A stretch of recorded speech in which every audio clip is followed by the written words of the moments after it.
بخاری شریف میں ہے کہ ام مصطح کا پاؤں پھسل گیا بڑی چادر کی وجہ سے گر گئی، تو اس نے کہا تائسا مصطح، میرا بیٹا بڑا نالائق ہے۔ عائشہ کو پتہ نہیں تھا، اس نے کہا اتسبین رجلا شہد بدرا، بدری صحابی آپ کا بیٹا، کیوں برا کہتی ہے؟ اس نے کہا آپ کو پتہ نہیں، آپ پر تہمت لگا رہا ہے۔ تو چونکہ بیٹا پاک بی بی کے بارے میں بے احتیاط تھا، تو ماں جب گر گئی تو وہ سمجھ گئی کہ بیٹے کی برائی کی نحوست مجھے پہنچ گئی۔ وَأَرْسَلْنَاكَ لِلنَّاسِ رَسُولًا، اور ہم نے بھیجا آپ کو لوگوں کے لیے پیغمبر، وَكَفَى بِاللَّهِ شَهِيدًا، اور کافی ہے اللہ گواہ۔ مَن يُطِعِ الرَّسُولَ فَقَدْ أَطَاعَ اللَّهَ، جو اطاعت کرے پیغمبر کی پس اطاعت کر چکا ہے اللہ کی۔ اطیعوا اللہ و اطیعوا الرسول کا طریقہ کیا ہے؟ طارق جمیل کہتا ہے کہ اللہ تعالیٰ کی اطاعت ایسا سمجھو جیسے پاسپورٹ، اب پیغمبر کی اطاعت ایسا سمجھو جیسے ویزا، تو جب پاسپورٹ نہ ہو تو ویزا کس پہ لگے گا؟ اور اگر پاسپورٹ ہے بھی اور ویزا نہ ہو تو سفر تو نہیں کر سکتے۔ آج کل وہ لوگوں کو سمجھانے کے لیے ایسی باتیں کرتے ہیں، آئی سمجھ۔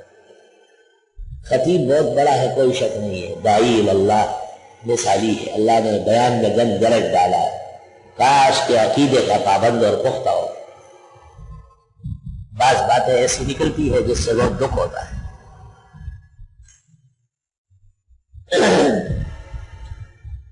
من یطع الرسول، جو اطاعت کرے پیغمبر کی، فقد اطاع اللہ، بس وہ اطاعت کر چکا ہے اللہ کی۔ یعنی اللہ تعالیٰ کی اطاعت نامنظور ہے جب تک پیغمبر مرسل کی اطاعت نہ ہو، یہ مطلب ہے۔ یعنی لا الہ الا اللہ کا اعتبار نہیں جب تک محمد الرسول اللہ صاحب نہ ہو، عقیدے کے اعتبار سے۔ ذکر میں تو صرف لا الہ الا اللہ کا۔ تفسیر روح المعانی میں ہے من یطع الرسول فقد اطاع اللہ۔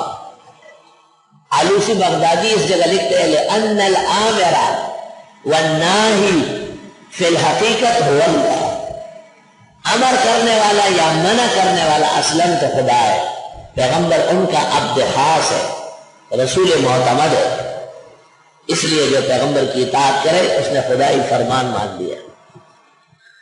فَإِذَا بَرَزُوا مِنْ عِنْدِكَ، جب یہ چلے جاتے ہیں آپ کے پاس سے، بَيَّتَ طَائِفَةٌ مِّنْهُمْ، رات بھر میٹنگیں کرتے ہیں ایک گروہ میں، غیر الذی تقول، برخلاف اس کے جو آپ نے کہی۔ یہ خیال رہے کہ دن بھر آپ 3-4 گھنٹے قرآن پڑھ، پھر شام کو جو آپ بیٹھتے ہیں مسجد میں ادھر ادھر کیا آپس میں کیا باتیں کرتے ہیں، یہ دیکھ لے قرآن زبردست شکایت کی کہ یہ رات بھر جب ان کو موقع ملتا ہے چون چون چون چون چون چون چون آپس میں سر ملا ملا، کوئی کام تو ہے نہیں، 3-4 گھنٹے در سے وہ گزر گئے۔ ٹھیک ہے آپ روزہ گزارے، افطار و کھانے اور سحری کا خیال رکھیں، لیکن زبان کنٹرول میں رکھیں، یہی زبان آپ کو آگے پیچھے کرے گی اور اس کا آپ پر اثر پڑے گا، اچھے بولنے کا بہترین اثر ہوگا، اور بدگمانی اور بدگوئی سے آپ نیست و نابود ہو جائے۔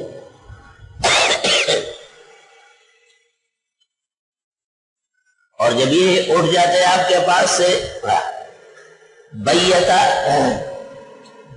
بات ہے ابھی تو مانا رات گزارا، بیتا یہ بیت تبیت کے مانے رات بھر مشورے اور میٹنگ کرنا، سازشیں کرنا۔ طائفۃ منہم، ایک گروہ ان میں، غیر الذی تقول، برخلاف اس کے جو آپ نے پڑھایا ہو، جو آپ نے ارشاد فرمایا ہو۔